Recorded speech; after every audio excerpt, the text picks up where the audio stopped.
My SEL asked if my baby was really my husband's at dinner. I asked if hers was really her husband's. My sister-in-law Claire has hated me since the day I married her brother. But last night at family dinner, she went nuclear. We were celebrating my daughter Jenna's first birthday. The whole family gathered, my parents, my husband Tom's parents, his sister Claire with her husband Mark and their 2 kids. Jenna has gorgeous red hair. It's striking, copper curls that catch the light. Neither Tom nor I have red hair, but my grandmother did. Genetics are funny that way. Claire's been making comments since Jenna was born. Interesting hair color. Where did that come from? So unique in your family. Last night she escalated.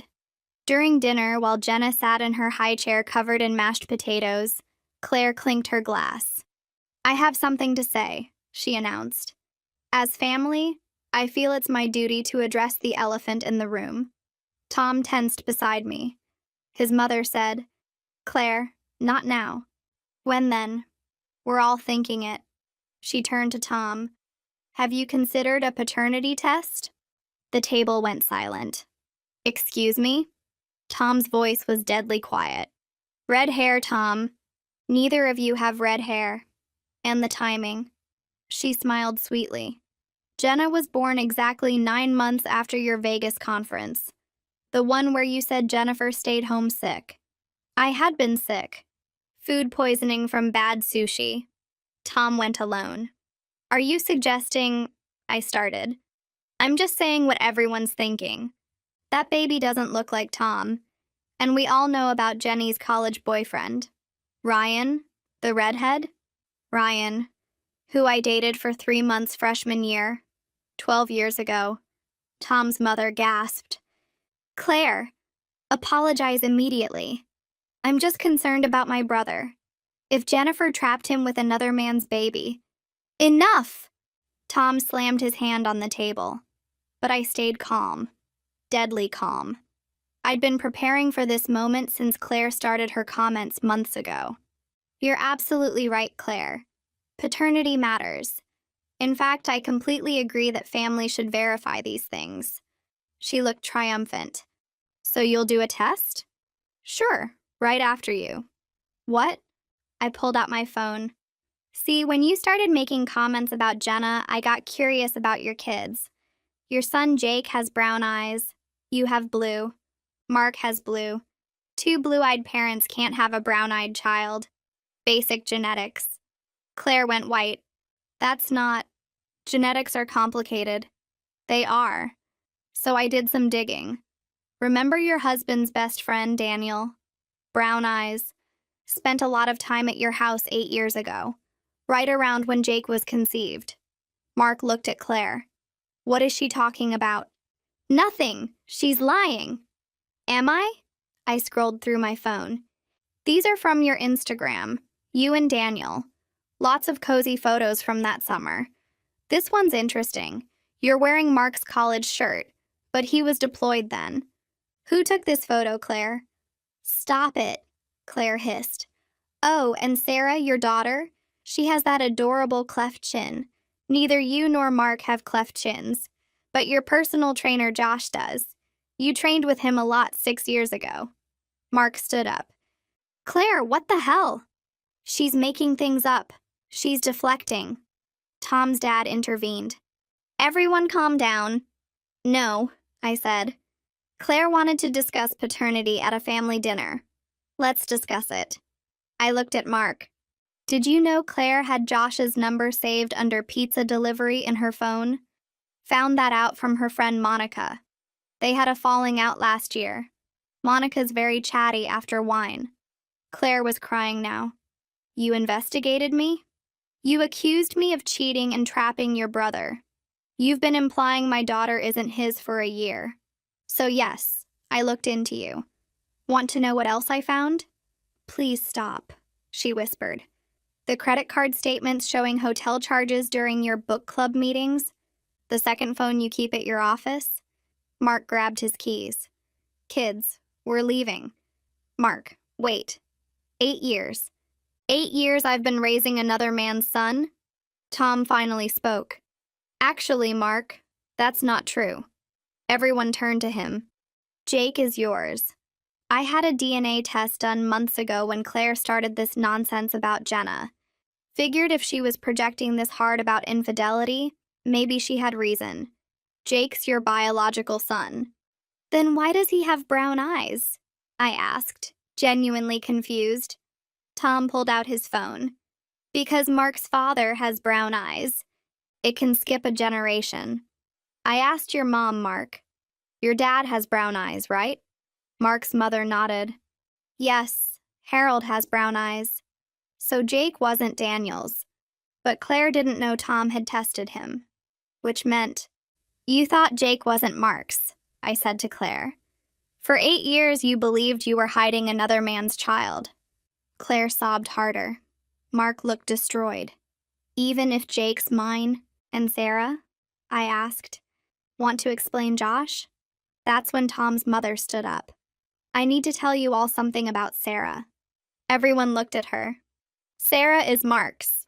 I know because I know who her real mother is. The room went silent. What? Claire and Mark said in unison. Tom's mother looked at me. Jenny, I'm sorry. I promised never to tell. But your sister, she needs to know the truth. My blood went cold. What about my sister? Tom's mother stood frozen, her hand still gripping the back of her chair. The restaurant noise faded to nothing as every person at our table stared at her. My heart hammered against my ribs. Whatever she was about to say, I knew it would crack open something that couldn't be put back together. Her eyes found mine across the table and they were wet with tears. Rachel is Sarah's biological mother, she said. The words hit me like a physical blow. Not Claire. Rachel gave birth to Sarah 6 years ago. The restaurant tilted sideways. I gripped the edge of the table to keep from sliding off my chair. Rachel. My sister, Rachel. The room spun as Tom's mother kept talking, explaining that Rachel and Mark had dated briefly years ago, before Mark ever met Claire. I couldn't process it. My sister had a baby. My sister had a daughter. And I never knew. Mark's face drained of all color. He looked between Tom's mother and Claire like he was watching a tennis match in slow motion. His mouth opened and closed without sound. Finally, words came out in a stammer. He never knew Rachel was pregnant. She just disappeared one day, stopped answering his calls, blocked him on everything. He thought she'd gotten bored and moved on. That's what she wanted him to think. Claire's sobs got louder and more desperate. She pressed her hands over her face, her whole body shaking. Through her fingers, she admitted it. She knew. She'd always known. She and Mark adopted Sarah through a private arrangement when Rachel couldn't keep her. Tom's mother explained that Rachel was only 19, barely more than a kid herself. She was using drugs, living in a bad situation, spiraling. Giving up Sarah was supposed to save the baby from that life. Rachel begged Tom's mother to help find good parents for her daughter. My stomach twisted into knots so tight I thought I might throw up right there on the table. My sister gave up a child. A whole child. And nobody told me. Not Rachel, not my parents, nobody. I had a niece I'd never known about, and she'd been sitting at family dinners for years while I had no idea. Tom reached under the table and grabbed my hand. His palm was warm and solid. I pulled away. I couldn't accept comfort when my whole world was turning inside out. Tom's father stood up abruptly, his chair scraping against the floor. He suggested we leave immediately before we made more of a scene. Other diners were definitely staring now, trying to pretend they weren't watching our family implode. Everyone nodded in stunned agreement.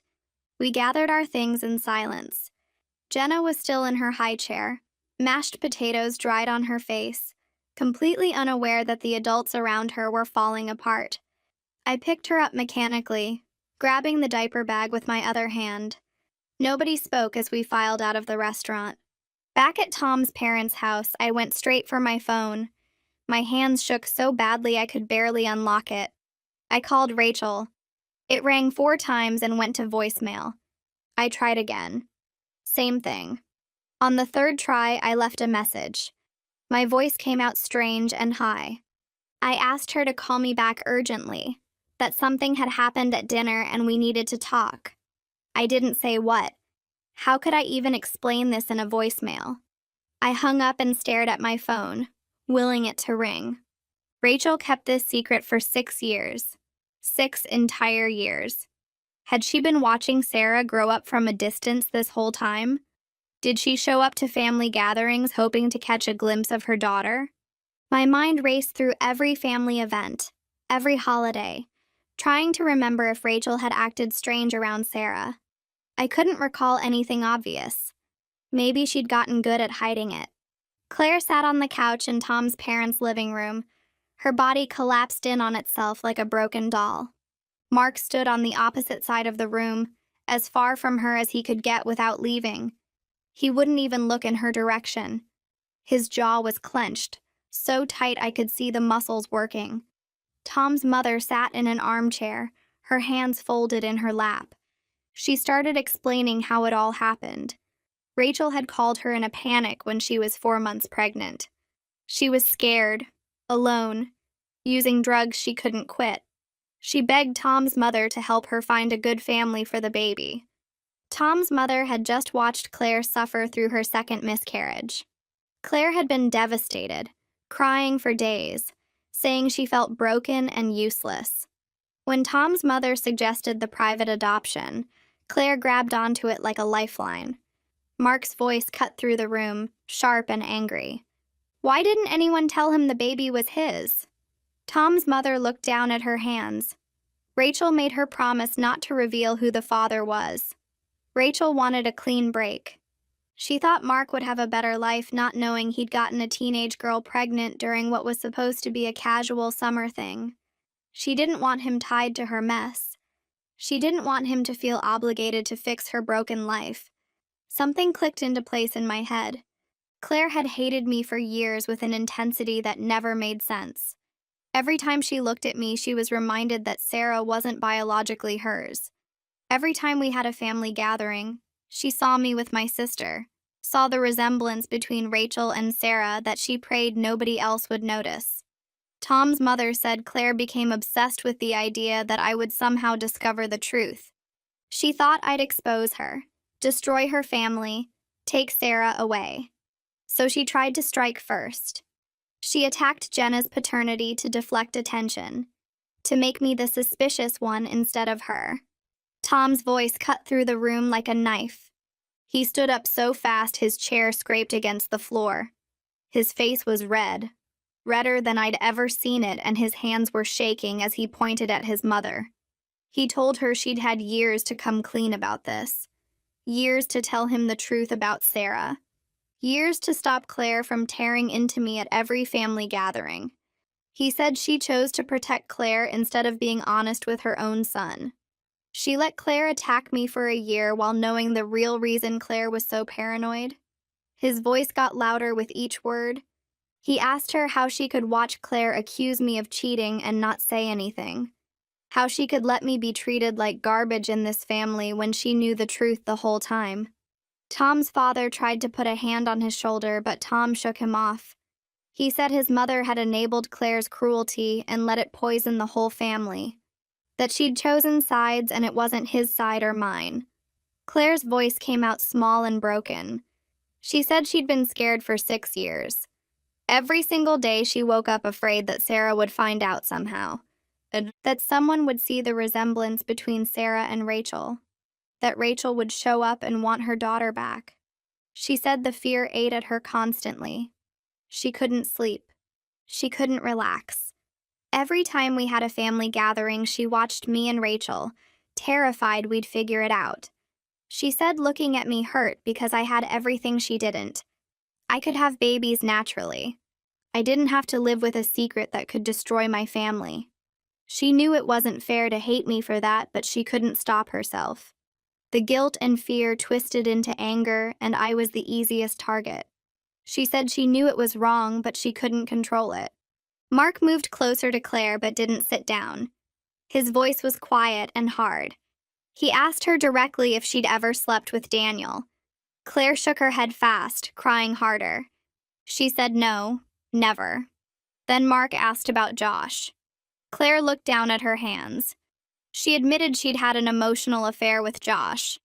They'd texted constantly, met for coffee, talked about personal things she should have talked to Mark about. But she swore she never slept with him, never even kissed him. She said she was so convinced Jake wasn't Mark's because of the brown eyes that she almost confessed to an affair that never happened. She thought if she admitted to sleeping with Daniel, it would explain Jake's eyes. She'd been ready to destroy her marriage over a lie just to make the genetics make sense. She said living with the guilt of thinking she'd had another man's baby, while knowing she'd never actually cheated, made her feel crazy. The emotional affair with Josh happened because she was already drowning in guilt and fear and needed someone to talk to who wasn't part of the family mess. I stood up without saying anything. My legs felt shaky, but I made it to the hallway. I found the bathroom and locked the door behind me. Then I completely fell apart. I sat on the floor with my back against the tub and cried so hard I couldn't breathe. My whole body shook. Rachel had a baby. Rachel gave up a baby. Sarah was my niece, and I never knew. For 6 years, I'd been around my own niece and had no idea. And now Rachel would find out that I'd exposed the secret. She'd know that everyone knew. I'd been so focused on destroying Claire that I hadn't thought about what other secrets might come out, what damage I might cause beyond Claire's marriage. The bathroom door handle rattled. Tom's voice came through asking if I was okay. I couldn't answer. He tried the handle again, and I heard him telling his father to find a key. A minute later, the door opened. Tom came in and sat on the floor next to me. He pulled me against his chest, and I sobbed into his shirt. He kept saying he was sorry. Sorry for his family. Sorry for his mother. Sorry that I'd married into such a broken mess. Sorry that my revenge had blown up in a way neither of us expected. He stroked my hair and let me cry until I couldn't anymore. When I finally stopped crying, my face felt swollen and my head hurt. Tom helped me stand up. I washed my face with cold water and looked at myself in the mirror. My eyes were red and puffy. My makeup was completely ruined. But I felt weirdly calm now, like crying had released something that had been building for a year. I told Tom I needed to find Rachel right away. She deserved to hear this from me before anyone else called her, before Claire or his mother decided to reach out. Tom nodded and said that was the right thing to do. We walked back to the living room together. Everyone looked up when we came in. Tom's mother started to stand, but I held up my hand. I told them all that I was going to find Rachel and tell her everything, that she deserved to know before anyone else contacted her. Tom's mother said maybe she should be the one to tell Rachel since she was the one who arranged the adoption. I looked at her and said no. She'd had 6 years to tell Rachel the truth was coming out. 6 years to prepare her. She'd chosen to keep the secret. Now Rachel would hear it from me, her sister, not from the woman who helped hide her daughter from her. Tom's mother's face crumpled, but she didn't argue. We left Tom's parents' house around 10 at night. The drive home was quiet. Jenna had fallen asleep in her car seat. I kept checking my phone to see if Rachel had called back. Nothing. When we got home, I tried calling again. Still no answer. I left another voicemail asking her to call me as soon as she got this.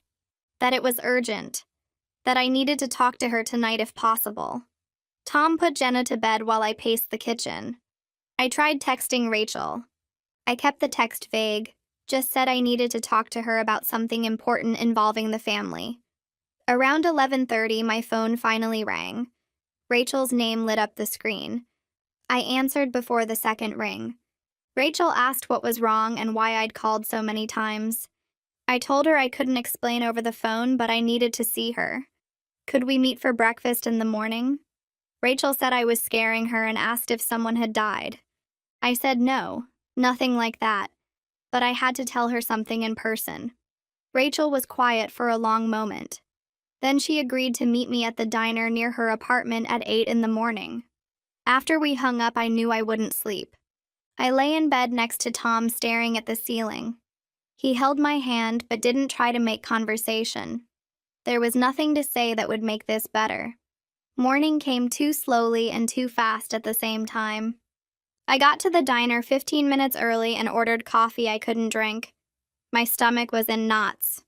Rachel walked in right at 8.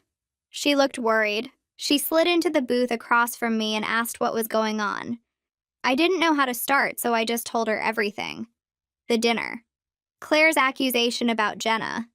My revenge with the information about Jake and Sarah. Tom revealing he'd already tested Jake. Then his mother standing up and saying she knew who Sarah's real mother was. Rachel's face went white. I kept talking. I told her what Tom's mother had said about the adoption, about Mark being Sarah's father, about Claire raising Rachel's daughter for 6 years. Rachel started crying before I finished. She put her face in her hands and her shoulders shook. The waitress came over to ask if we wanted to order, but I waved her away. When Rachel finally looked up, her face was red and wet. She said she'd thought about Sarah every single day for 6 years. Every birthday. Every holiday. Every time she saw a little girl with dark hair. She'd convinced herself the adoption was the right choice. That Sarah was better off with parents who could give her stability and love that Rachel couldn't provide at 19. But it had never stopped hurting. Rachel started talking faster. She said she'd been in a really dark place when she got pregnant. She was using drugs. She could barely take care of herself. She was living in a terrible apartment with people who were bad news. When she found out she was pregnant, she panicked. She didn't know what to do. She'd met Tom's mother a few times through Mark. They'd talked at a couple of parties. Tom's mother had always been nice to her. So Rachel called her in desperation. She begged for help finding good adoptive parents. She didn't want to go through an agency. She wanted to know the baby would go to someone who really wanted a child. Tom's mother told her about Claire's miscarriages, about how desperate Claire was to be a mother. Rachel met with Claire and Mark once before Sarah was born. They seemed like good people, stable, ready to love a baby. Rachel signed the papers 2 days after Sarah was born. She held her daughter for maybe an hour total. Then she left the hospital and tried to pretend it never happened. I asked Rachel if she'd been watching Sarah from a distance all these years. Rachel nodded. She admitted she knew Claire's social media passwords. She'd figured them out about a year after the adoption. She'd been following Sarah's life through photos and posts ever since. Every picture Claire posted of Sarah, Rachel saved to a private folder on her phone. She knew what Sarah looked like at every age. Knew she liked dinosaurs and hated broccoli. Knew she was scared of thunderstorms. Rachel said it was torture watching her daughter grow up through a screen. Seeing her take first steps, lose her first tooth, start kindergarten, all through stolen glimpses of someone else's life. But she couldn't stop herself from looking. She needed to know Sarah was okay. That giving her up had been worth it. Rachel told me she got clean 2 years ago. Really clean, not just saying it. She'd been in therapy since then, dealing with the grief and guilt of giving up Sarah. Her therapist had asked if she ever thought about reaching out to Claire and Mark about visitation rights. Rachel said she'd thought about it constantly, but she was terrified. Terrified of disrupting Sarah's life. Terrified of Claire's anger. Terrified that Sarah would hate her for giving her away. Terrified that Mark would feel trapped or obligated. So she'd stayed silent and watched from the shadows and tried to build a life worth living. She said some days were okay, and some days the grief felt like drowning. But she'd been managing. Until now. Now everything was exploding and she had no idea what happened next. I set my coffee cup down and looked at Rachel across the table. She needed to understand what was coming. Mark and Claire's marriage was done, I told her, and the adoption might not hold up now that Mark knew Sarah was his biological daughter. Rachel's face went white. She gripped the edge of the table so hard her knuckles turned pale. The idea of being thrown into Sarah's life without any warning clearly scared her. She asked what that meant. If Mark could just take Sarah away from Claire. I explained that family courts were complicated, but Mark had rights as the biological father that he didn't know he had before. Rachel looked like she might be sick. We stayed at that coffee shop for 4 hours. The staff refilled our cups 3 times and probably wanted us to leave, but we kept talking. Rachel kept asking the same questions in different ways. What did Sarah know? Would Sarah hate her? What if this hurt Sarah more than helped? I tried to answer honestly. Sarah thought Claire was her mom, had no idea about the adoption. Rachel said she wanted to know her daughter but was terrified of causing damage. She kept saying she'd already hurt Sarah once by giving her up, and what if meeting her biological mother just confused and upset her more? I told Rachel we'd figure it out together, but I could see the fear in her eyes. She wasn't ready for this, but ready or not, it was happening. That afternoon, my phone rang while I was driving home. Tom's voice sounded tired when I answered. He told me Mark had moved out, packed a bag that morning and left the house he shared with Claire. He was staying with a friend from work, someone Claire didn't know well. Claire was apparently a mess, calling Tom every hour crying and begging him to talk to Mark. But Mark wasn't answering her calls. Tom said Mark told him he couldn't even look at Claire right now. 8 years of marriage, and it was all built on secrets and lies. Mark needed space to think about what that meant for his life and his kids. Tom asked how things went with Rachel. I told him about our conversation, about how scared she was. He was quiet for a minute, then said Mark wanted to meet with Rachel.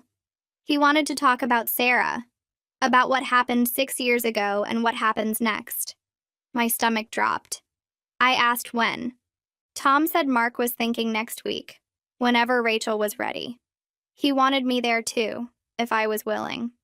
I said I'd ask Rachel and let him know. I called Rachel as soon as I got home. She answered on the first ring like she'd been waiting for my call. I told her what Tom said about Mark wanting to meet. There was silence on the other end for so long I thought the call had dropped. Then Rachel asked if I'd be there with her. Her voice shook when she said it. I promised I would. We picked a day the following week, a Tuesday afternoon at a coffee shop halfway between our apartments. Rachel made me promise again that I'd be there, that I wouldn't leave her alone with Mark. I swore I wouldn't. The next few days felt heavy. I kept thinking about that dinner, about Claire's face when everything came out. I'd wanted to hurt her for what she'd done to me. For a year of comments and implications about Jenna, I'd succeeded. But now I couldn't stop thinking about Sarah, who had no idea her whole world was about to change. Or Rachel, who'd spent 6 years watching her daughter grow up through stolen glimpses of social media. Tom kept telling me I didn't do anything wrong. Claire started it, he said. She accused you first. But I felt sick anyway. I'd gone after Claire so hard, dug up so much information, and now innocent people were getting hurt. Sarah didn't ask for any of this.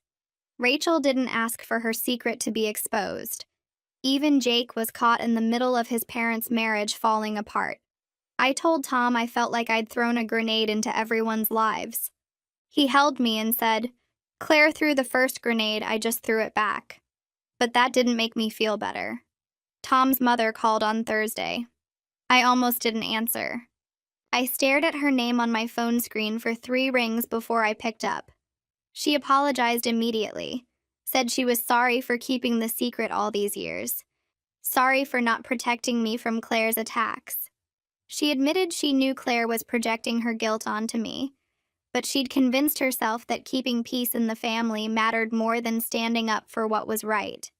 I listened without saying much. She kept talking, filling the silence with more apologies and explanations. She said she'd been wrong, that she should have told Mark the truth years ago, should have stopped Claire from tormenting me, should have been a better mother to Tom and a better grandmother to Jenna. I finally interrupted her and said I needed to see her in person. We couldn't do this over the phone. We met at a park near her house on Saturday morning. She looked older than I remembered, tired in a way that went deeper than just lack of sleep. We sat on a bench and watched some kids play on the swings. I told her I appreciated the apology, but I wasn't sure I could forgive her. Not yet. Maybe not ever. She'd watched Claire attack me for a year and said nothing. She'd known the truth about Sarah and kept it hidden while Claire used that secret as a weapon. Tom's mother nodded slowly. She said she understood if I needed distance from her. She wouldn't blame me.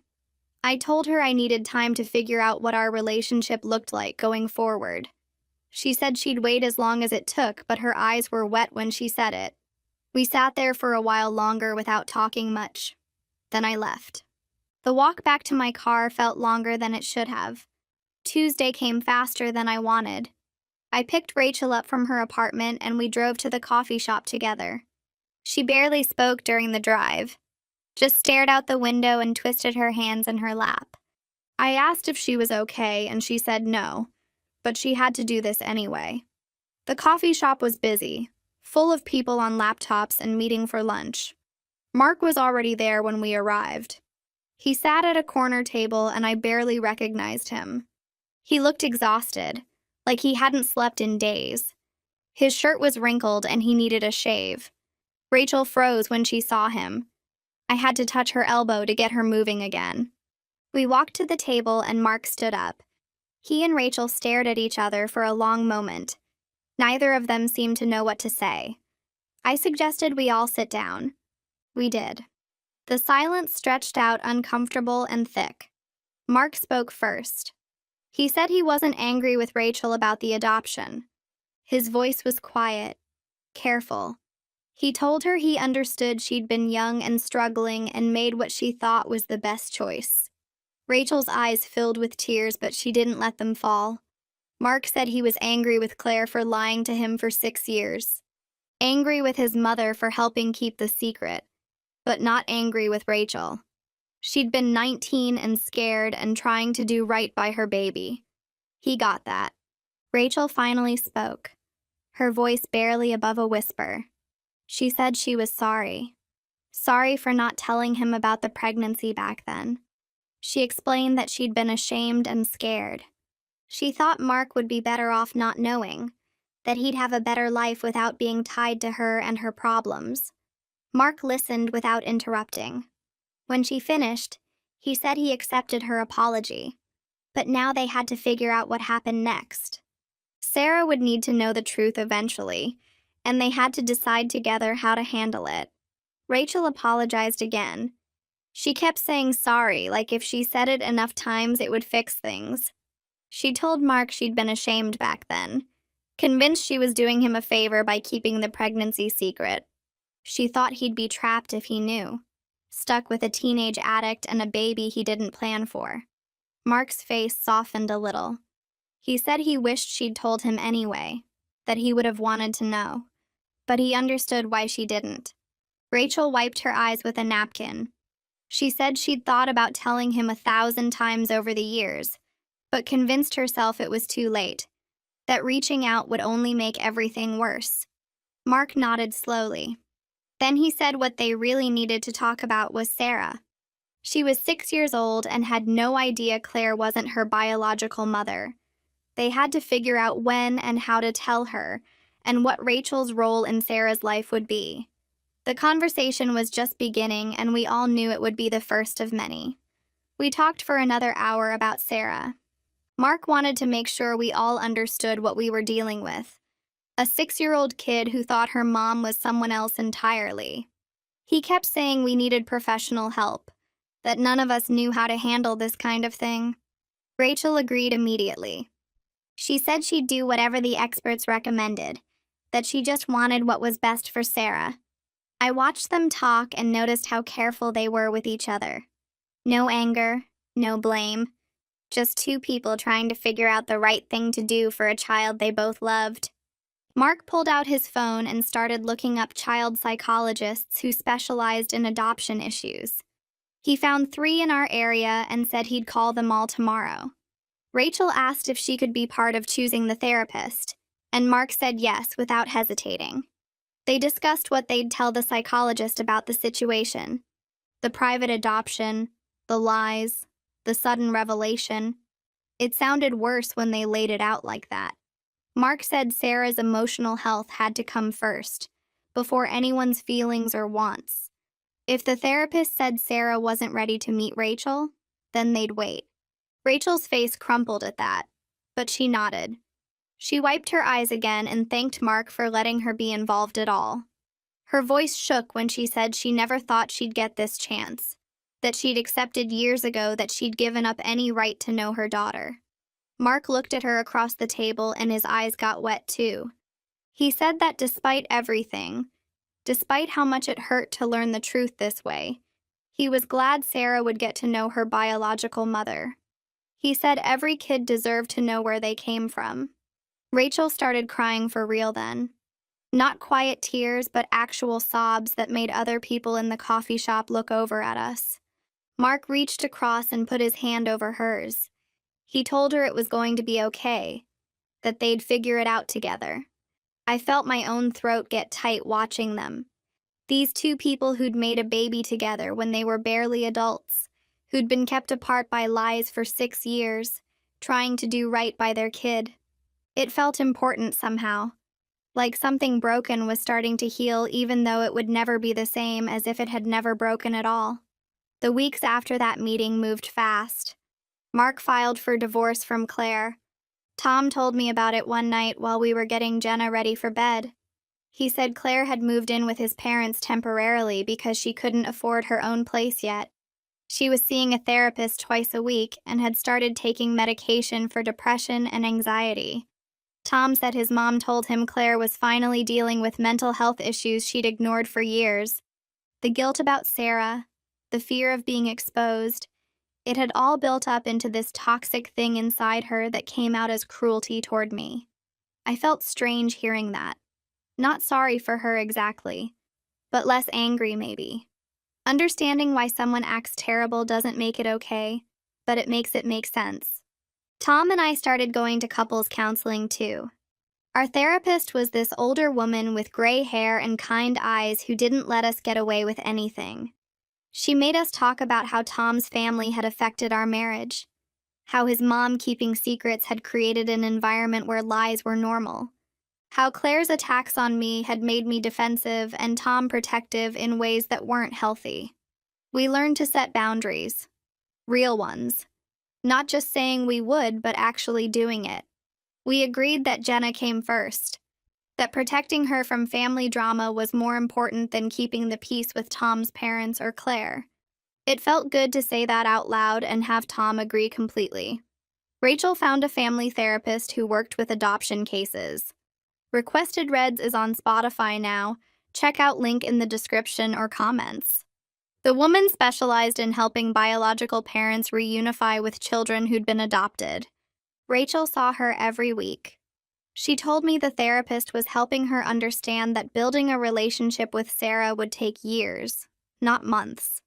That she couldn't rush it or push for more than Sarah was ready to give. Rachel had to accept that she might always be secondary to Claire in Sarah's heart. That being the biological mother didn't automatically make her the real mother in Sarah's eyes. I could tell that hurt her, but she was trying to be realistic about it. Mark started taking Sarah to a child psychologist. He didn't tell Sarah why at first, just said the therapist was someone she could talk to about her feelings. The psychologist spent the first few sessions just building trust with Sarah, playing games and doing art projects. She told Mark that Sarah needed to feel safe with her before they could start preparing her for the news about the adoption. The psychologist said they'd know when Sarah was ready, that it wasn't something they could force on a timeline.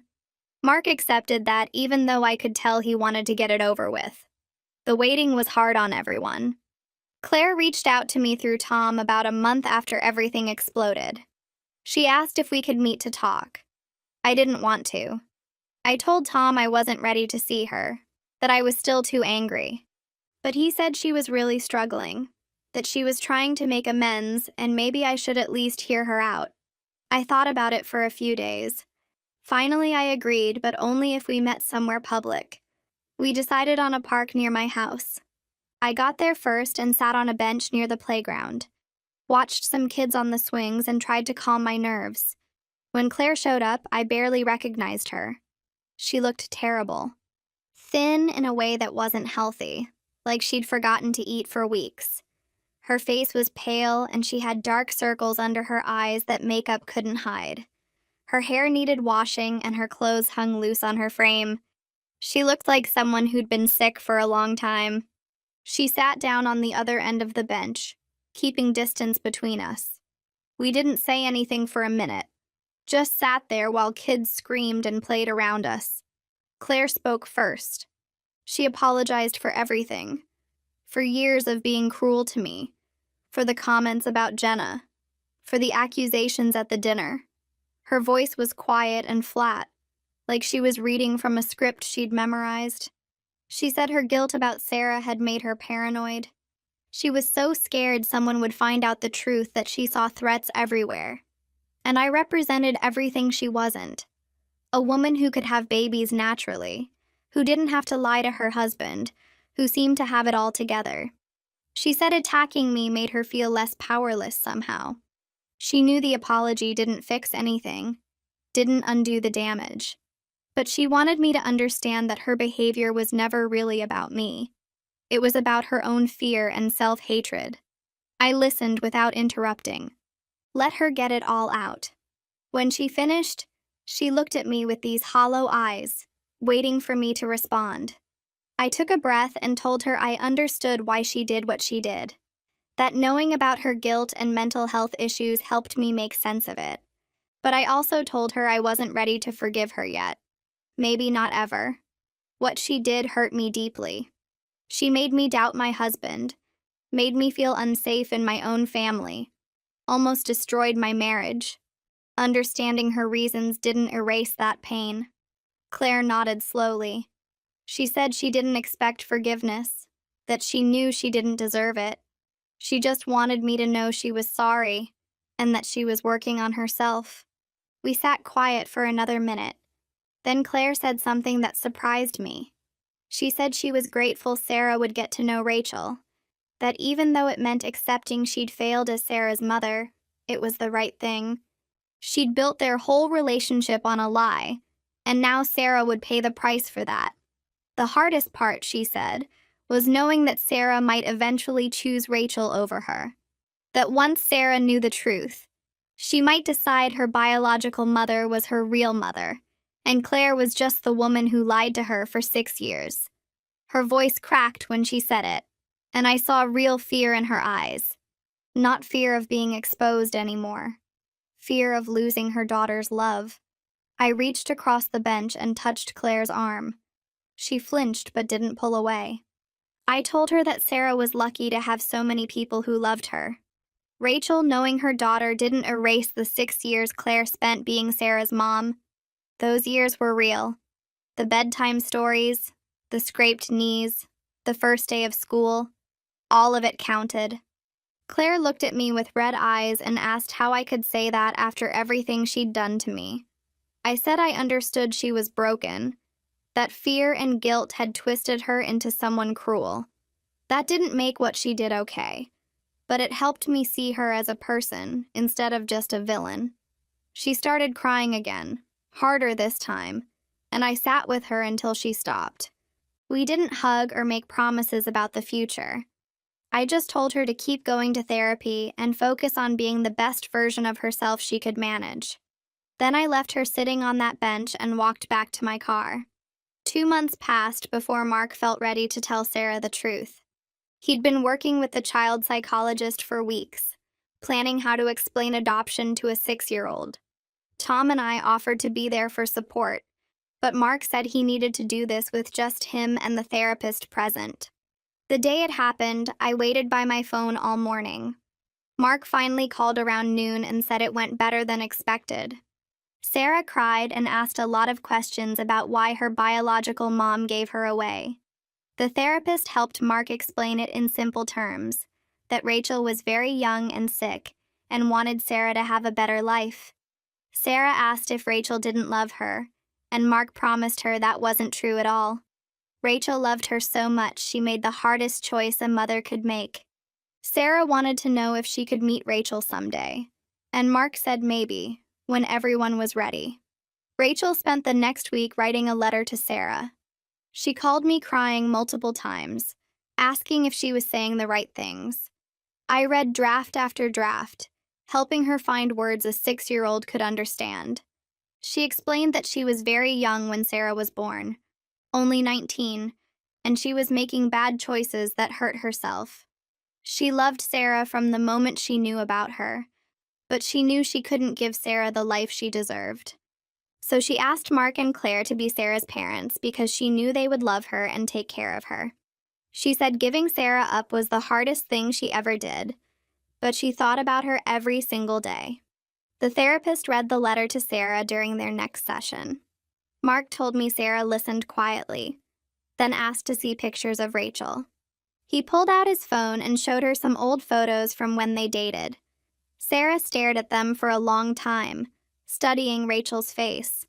She asked if Rachel had the same color hair as her, and Mark said yes.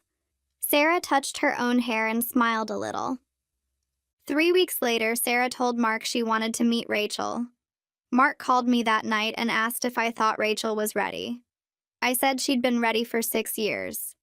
The therapist suggested a brief meeting at a park with supervision, just 30 minutes to start.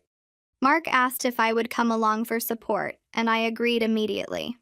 The day of the meeting, I picked up Rachel from her apartment. She was shaking so hard she could barely buckle her seatbelt. I drove to the park and saw Mark's car already there. Sarah sat on a swing, kicking her legs back and forth. When she saw us walking over, she stopped swinging and stared. Rachel froze about 10 feet away, and I had to gently push her forward. Mark stood up and introduced them. Sarah looked between Rachel and me, probably noticing the family resemblance. Rachel knelt down to Sarah's level and said hello in a voice that barely worked. Sarah studied Rachel's face for a minute, then asked if she was her real mom. Rachel's eyes filled with tears, but she managed to say yes. She was Sarah's biological mother. Sarah asked why she gave her away, and Rachel said she was too young and sick to take care of a baby properly. Sarah asked if Rachel was better now, and Rachel nodded, saying she got help and was much healthier. Sarah asked if Rachel still thought about her, and Rachel said every single day. Sarah reached out and touched Rachel's hair, comparing it to her own. Then she asked if Rachel wanted to push her on the swing. Rachel looked at Mark, who nodded. Rachel stood up and walked behind the swing, giving Sarah gentle pushes while I watched from a bench nearby. Mark sat down next to me, and we didn't say anything, just watched my sister meet her daughter for the first time in 6 years. Sarah asked Rachel questions between pushes. What was her favorite color? Did she like pizza? Did she have any pets? Rachel answered each question carefully, letting Sarah control the conversation. After 30 minutes, the therapist said it was time to end the visit. Sarah asked if she could see Rachel again, and Rachel said she would love that. Over the next several months, Rachel and Sarah met regularly at the park, always with Mark or the therapist present. The visits got longer each time, starting at 30 minutes and eventually lasting 2 hours. Sarah warmed up gradually, going from shy and cautious to genuinely excited to see Rachel. She started calling her Rachel instead of using formal terms, which the therapist said was healthy. Rachel brought small gifts sometimes, nothing big, just coloring books or hair clips. Sarah showed Rachel pictures she'd drawn and told her about school. Rachel listened to every word like it was the most important thing she'd ever heard. Sarah still called Claire mom and didn't seem confused about having 2 mother figures in her life. The therapist said kids were surprisingly good at accepting complex family structures when adults handled it right. Claire struggled watching Sarah bond with Rachel. Tom's mother told me Claire called her crying after seeing photos Mark posted of Sarah and Rachel at the park. Her therapist worked with her on understanding that Sarah having more people to love didn't take away from Claire's role. Love wasn't a limited resource that got divided up. Sarah could love both her mothers without one being less important. It took months, but Claire eventually agreed to meet with Rachel to discuss co-parenting. They met at a coffee shop with the therapist present. Tom told me it was awkward and painful, but they managed to have a productive conversation about what was best for Sarah. Claire admitted she was jealous and scared of being replaced. Rachel promised she wasn't trying to take over. She just wanted to know her daughter. They agreed to keep communication open and focus on Sarah's needs instead of their own feelings. Jake started asking questions around the same time. He was 8 and smart enough to notice his parents didn't live together anymore, and everyone was upset. Mark sat him down and explained in simple terms that sometimes adults make mistakes and families change shape. He promised Jake that both his parents loved him very much, and the divorce wasn't his fault. Jake asked if it was because of him, and Mark said absolutely not. Jake was the best thing that ever happened to him.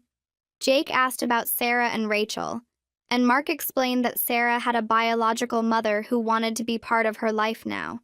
Jake seemed to accept this easier than the adults did. He asked if he could meet Rachel too, since she was kind of like family now. Mark said maybe someday. Tom and I had our own conversations about boundaries with his family. I told him I needed space from his mother for a while, and I definitely couldn't be around Claire. Tom agreed immediately and said we should limit contact to supervised visits with Jenna. His mother accepted these boundaries without argument. She focused on rebuilding trust through her relationship with Jenna, showing up for scheduled visits and respecting our rules. She never pushed for more or tried to guilt-trip us. Tom said she seemed genuinely remorseful and committed to doing better. Rachel called me one Saturday and asked if I thought our parents were ready to meet Sarah. I talked to Mom and Dad that night. They'd known about Sarah for months now, ever since the truth came out, but they'd been waiting for Rachel to be ready. Mom cried when I told her Rachel wanted to introduce them. We planned a family gathering at my house for the following weekend. Tom, Jenna, and I would be there along with Rachel, Sarah, and Mark. My parents arrived early, nervous and excited. When Mark's car pulled up, Mom grabbed Dad's hand. Sarah walked in holding Rachel's hand and looked around at all the new faces. Rachel introduced her to my parents, explaining they were Sarah's biological grandparents. Sarah's eyes went wide. She asked if that meant she had 2 sets of grandparents now, and my dad said yes. She was very lucky. Mom knelt down and asked if she could give Sarah a hug. Sarah nodded and stepped forward. Mom held her and cried, and Dad put his hand on both their heads. Sarah asked if they had pictures of Rachel when she was little, and Dad said they had boxes full of them.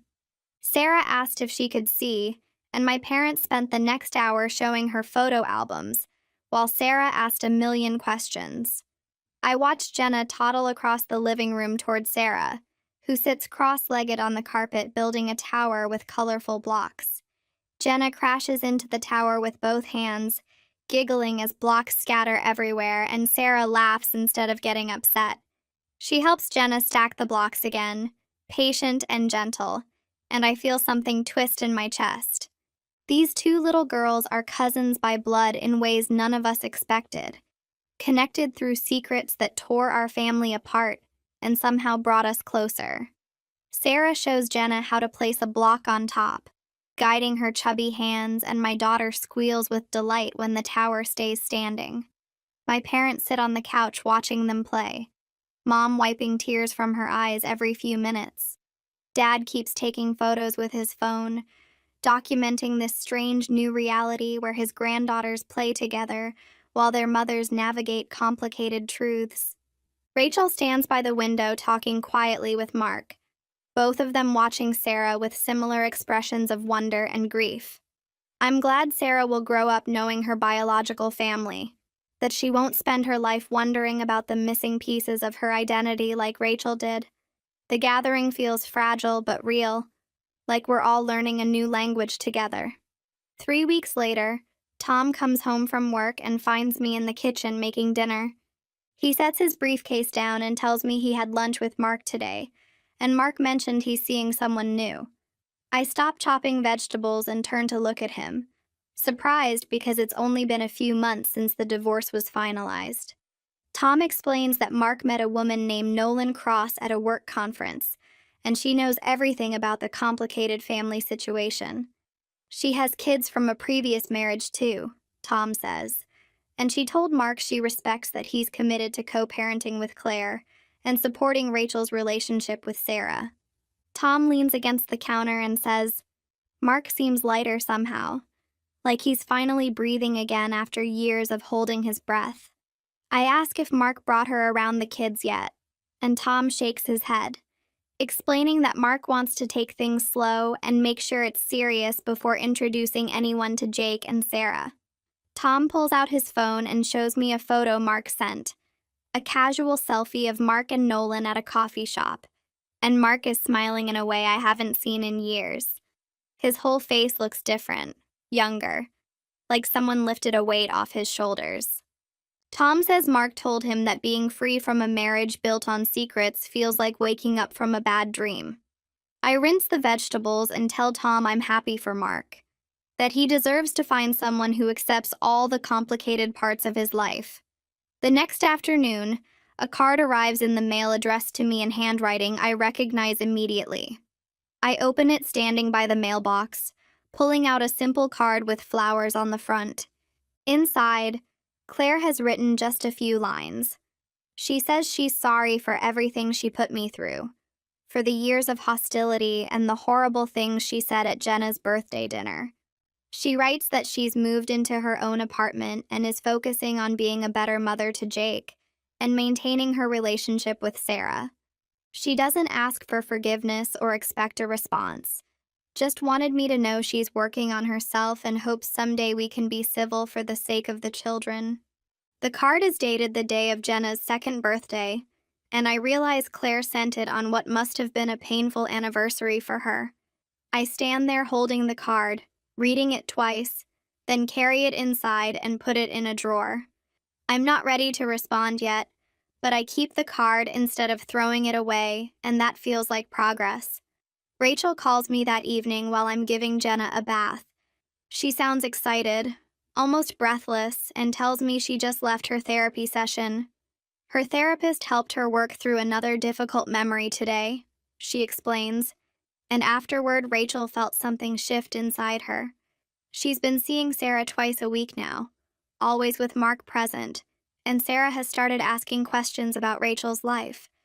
Rachel says she brings photo albums to their visits, showing Sarah pictures of herself as a child, and Sarah studies them intently, looking for similarities between them. Last week, Sarah asked if Rachel likes the same foods she does, and Rachel discovered they both love strawberries but hate bananas. These small connections feel huge to Rachel, she tells me, like she's getting to know her daughter piece by piece. She never pushes Sarah for more time or attention, just follows Sarah's lead and lets their relationship develop naturally.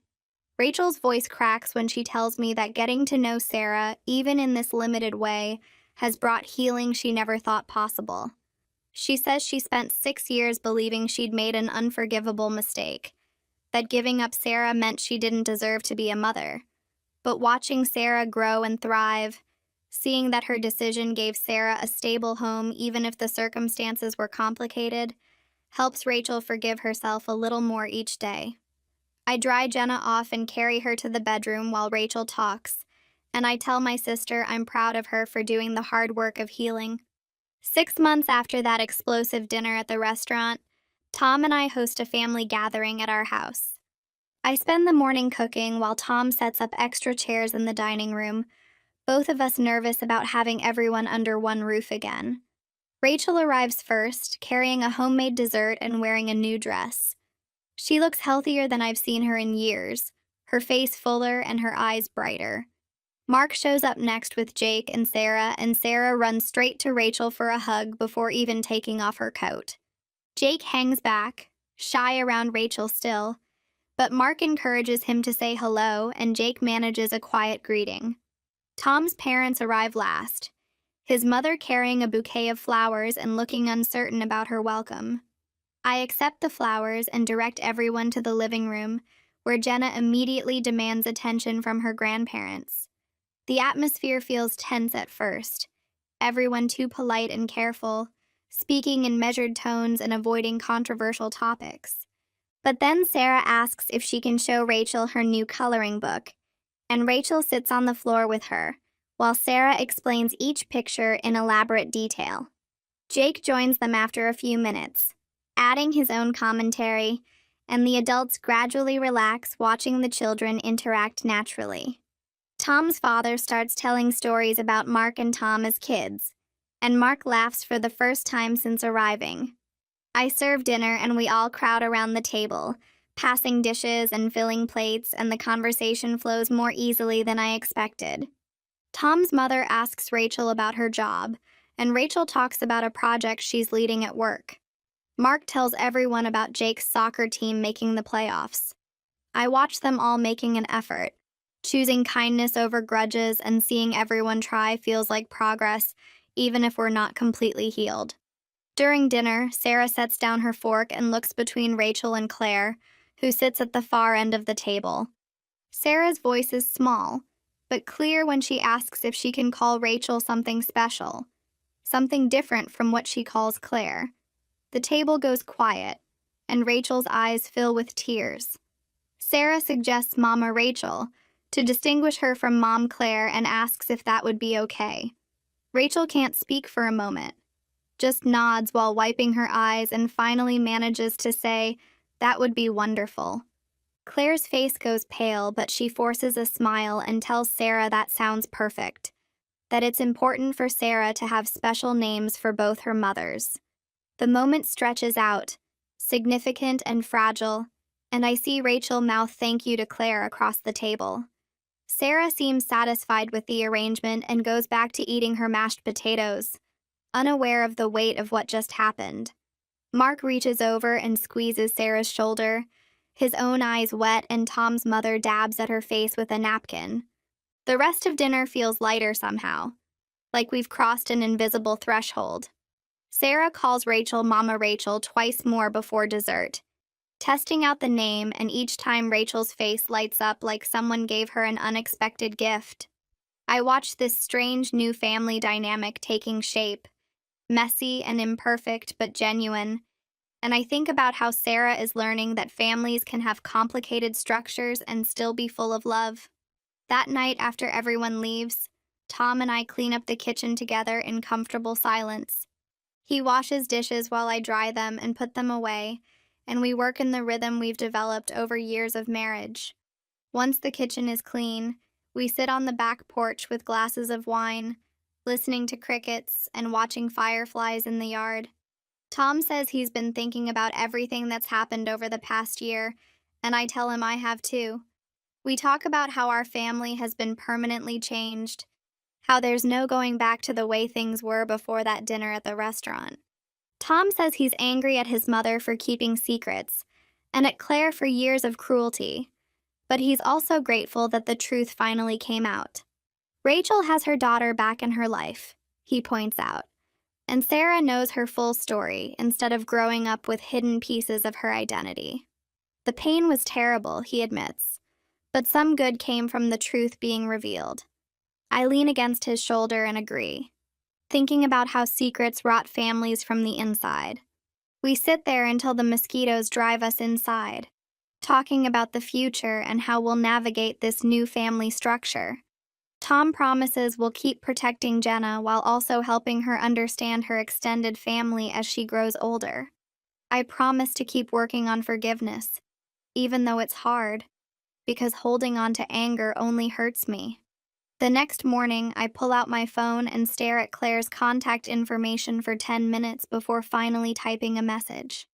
I write that I appreciate her apology, and I'm working toward forgiveness, that I understand she was suffering under the weight of her secrets, even if it doesn't excuse her behavior. I tell her I don't expect us to be close, but I hope we can eventually be civil for the sake of the children, that Jake and Sarah and Jenna deserve adults who can be in the same room without tension. I hit send before I can change my mind, then set my phone down and try not to obsess over whether she'll respond. 3 hours later, my phone buzzes with Claire's reply.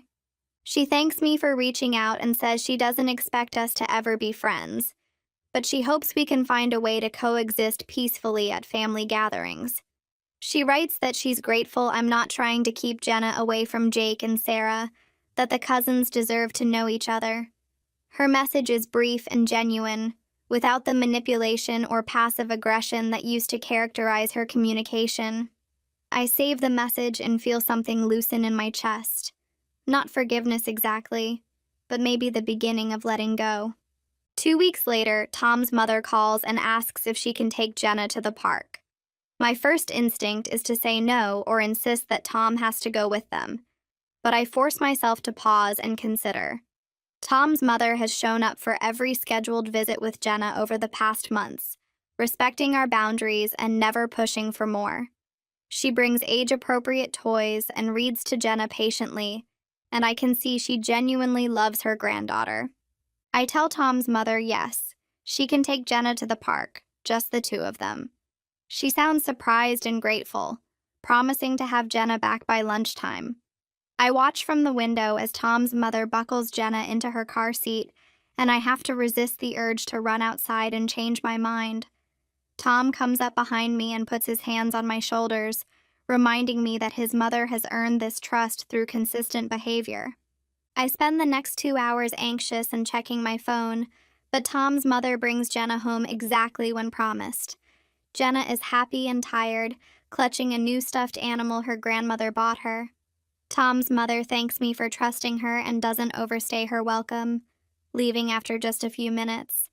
I realize I'm learning to separate my anger at her choices from her relationship with my daughter, though trust will take time to rebuild completely. Rachel stops by that afternoon with coffee and news. She sits at my kitchen table practically glowing and tells me she's been offered a promotion at work.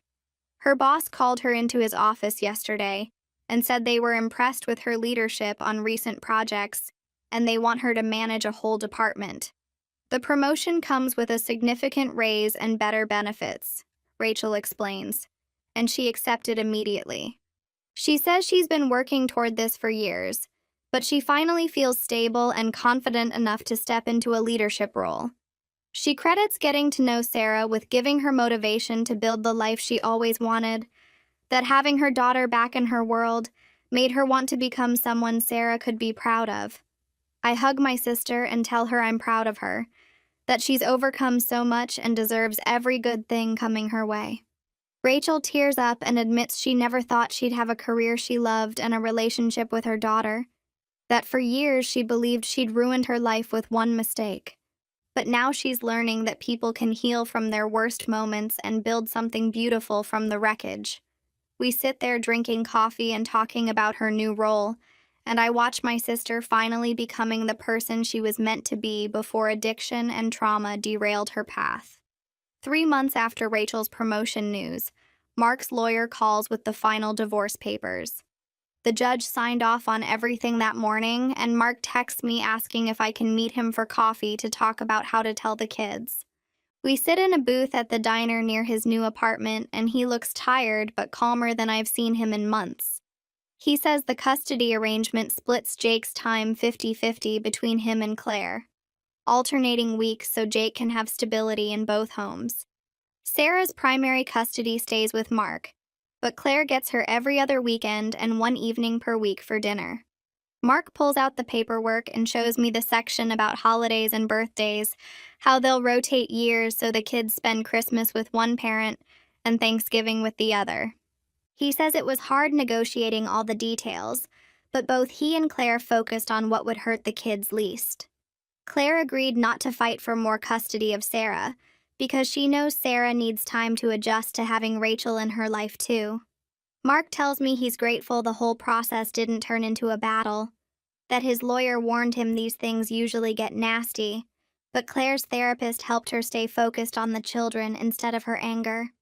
I tell Mark I'm glad he and Claire managed to put Jake and Sarah first despite everything that happened. He nods and says Sarah has been asking more questions about Rachel lately, wanting to know about her biological mother's childhood and what Rachel was like at her age. The next weekend, Rachel brings Sarah to our house for a play date with Jenna. Sarah and Jenna play in the backyard while Rachel and I sit on the porch watching them.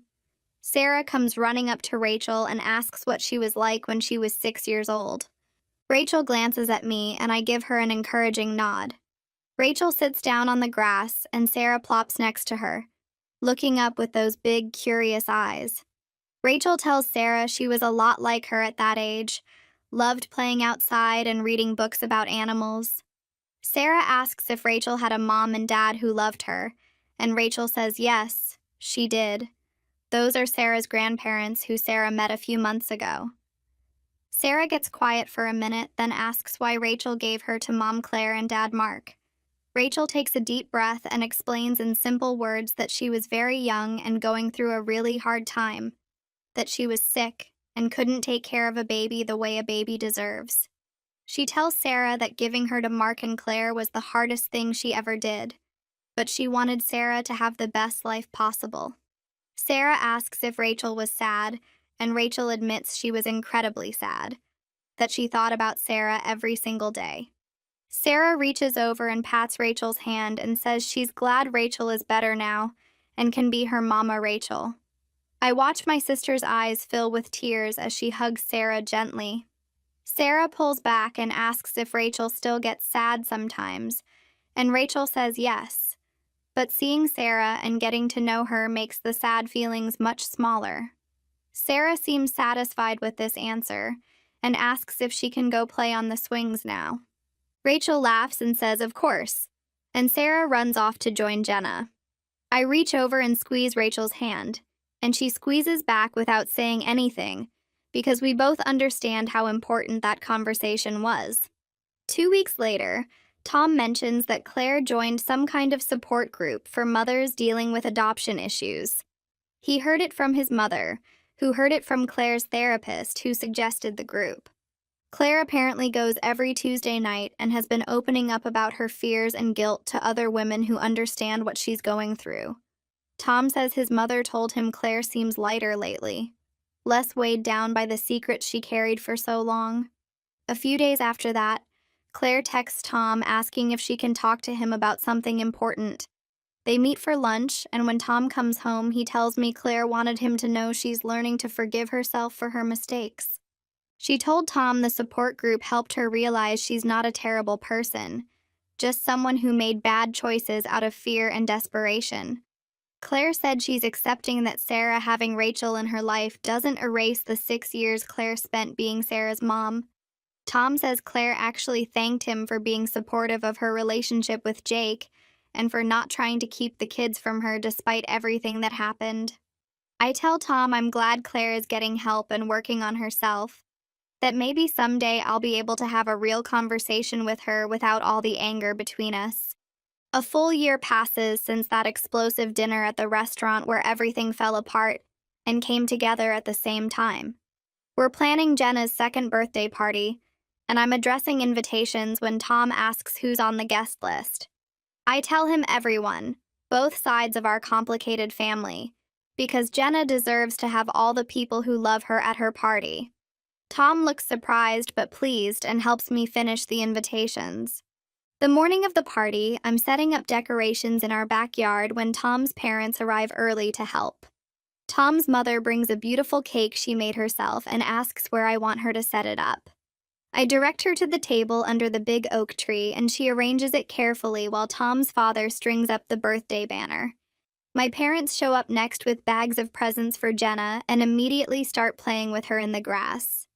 Rachel arrives with Sarah and Mark, and Jake runs straight to the bounce house we rented. Sarah asks if she can help decorate, and I hand her a roll of streamers to hang on the fence.